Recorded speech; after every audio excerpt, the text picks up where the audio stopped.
Ladies and gentlemen, I want you to know more than anything else I can tell you, we live in very extreme and critical times. The Iranian mullahs have openly bragged how their bounties and weapons have killed hundreds of American Marines and soldiers on the battlefield and destroying those Marines' families. These same mullahs were watching intently as Barack Obama stood idly by and knowingly watched as thousands of innocent civilians in Iraq were either butchered, tortured, raped, beheaded, crucified, or burned alive by ISIS. The Iranian leaders, when they saw that, knew that they had nothing to fear from Barack Obama. So the jihadist leaders came to the table with nothing and walked away with everything.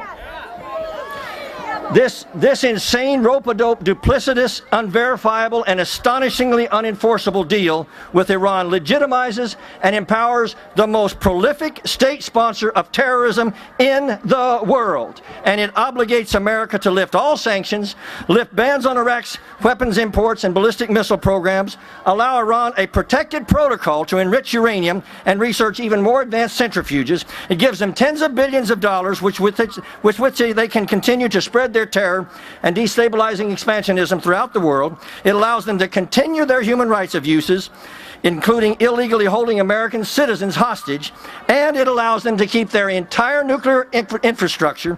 All the while, Supreme Leader and ultimate authority in Iran is publicly reaffirming his hatred toward the United States and publicly leading throngs of his supporters. Death to America, death to Israel. Unbelievable. Did I get all of that?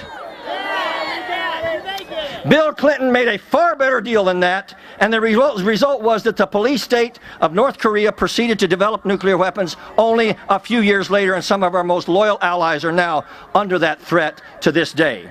Instead of making sure that they never get a nuclear weapon, Barack Obama's politically motivated peace in our time capitulation empowers the most dangerous sponsor of terrorism on this earth and places them on a sure path to an entire nuclear arsenal. So, ladies and gentlemen, unless this Congress or the next president is able to stop this madness, Barack Obama is now on trajectory to be remembered as the father of the Iranian atomic bomb and the one who ultimately nuclearized the Middle East, and our children are now on a path that leads through the shadow of nuclear terrorism. And whatever the cost might have been to prevent Iran from gaining a nuclear weapon, it will pale in comparison to dealing with Iran when they have an entire nuclear arsenal. So, my parting statement to you is this. Therefore, for the sake of our children and future generations, God help this Congress to reject this treacherous deal, and God help us all to focus on the unspeakable importance of the coming elections in America.